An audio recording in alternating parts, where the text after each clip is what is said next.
What to do, YouTube? So, it's been a very, very eventful last couple of weeks.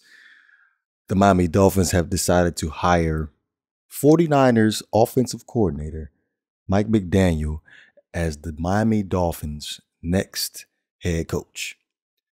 And I say it's been a very, very eventful last couple of weeks because of the fact that obviously Brian Flores ended up getting fired from the Dolphins, and he ended up filing a lawsuit due to social discrimination and just one big old mess. And come to find out, Mike McDaniel has some minority blood in him. Don't take this the wrong way. So at this point, I'm thinking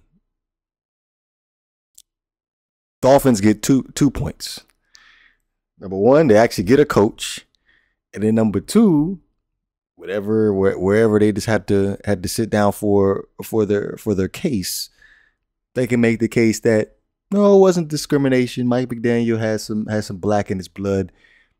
We should be scot-free as far as the racial discrimination issues should be concerned. But looking at Mike McDaniel, you got hung around the Shanahan's quite for a long period of time in the NFL. 2005 was an intern for the Denver Broncos.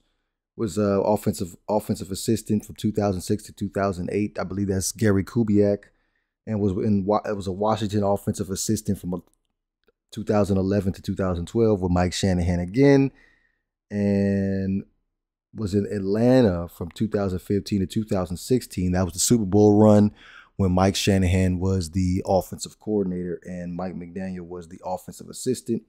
And from 2017 to 2020, he was the San Francisco 49ers run game coordinator. In 2021, which is this year, he was the San Francisco 49ers offensive coordinator. So at the end of the day, I know these were probably is between him, Mike McDaniel, and Kellen Moore were probably my least two favorite candidates. But at this point, the Dolphins got to take what they can get, because let's go ahead and backtrack on this real fast, right? So Dan Quinn, he was on the list. He decided to stay with the Dallas Cowboys. Then we end up having Brian Daboll on the list. The New York Giants ended up scooping him up, even though the Miami Dolphins wanted to bring him in for a second interview, but the Giants ended up pulling the trigger on making him the head coach before we ended up getting an opportunity to do that. So that was that situation. And then there were the rumors swirling about John Harbaugh. Damn, I get the two confused. The Harbaugh brother from Michigan. There was rumors about him possibly wanting to make a return back to the NFL, and he did the interview with the Minnesota Vikings. And then there were some back channel rumor things about the possibility of him rumoring and doing Stephen Ross wanting to bring him in as the Miami Dolphins' next head coach. And then came out this week after Brian Flores ended up filing his suit that Harbaugh had no intentions of returning back to the NFL. I'm assuming he was like, these mofos out here crazy, man. Like, come on, man. The streets is too hot. The NFL streets is way too hot. We got to go. I'm going back to Michigan. Bump all that. But the Mike McDaniel's hire, look, like I said, at the end of the day, as long as it ain't Kellen Moore, and again, no disrespect to Kellen Moore. Like, I don't know Kellen Moore, but at the end of the day, like, just looking at the resume of Kellen Moore, like, he's just way too inexperienced. And just looking at the Dallas Cowboys, I know there was somebody in the comment section that was like, what are you talking about? The Dallas Cowboys offense is good. No, the Dallas Cowboys offense is pretty freaking basic. If the running game ain't going with Pollard and Ezekiel Elliott, there's no Dallas Cowboys offense. And that's as simple as that. So it's a reflection on the offensive coordinator in Kellen Moore that has not evolved that Dallas Cowboys offense after the past, 7 years since Dak Prescott's been in the league. But back to Mike McDaniel.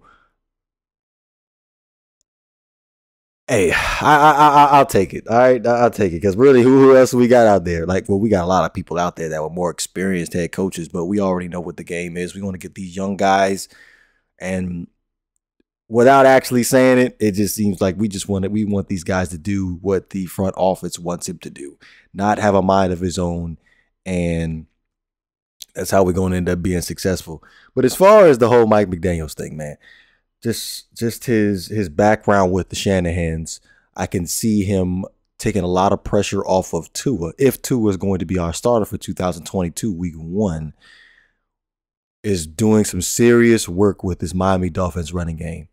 And that would take a lot of pressure off of Tua in the 2022 season, being able to rely heavily on the running game. They limit Tua's attempts and also be able to move the ball, something that the Miami Dolphins haven't been able to do for quite some time.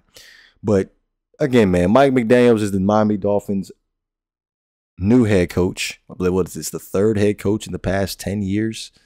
Third head coach in the past 10 years. So, yeah, Joe Philbin, Adam Gase, Brian Flores, and now Mike McDaniel. Expectations. Just thinking to myself, can the Dolphins possibly get another 10-win season? It's debatable. It's really debatable. My thing is the fact that I know there were standards that the Dolphins wanted to keep their defensive staff intact. We're gonna look into that and see how that unfolds. But let me know what you guys think. You know what it is. If you enjoy the content, please don't forget to hit that like and subscribe button.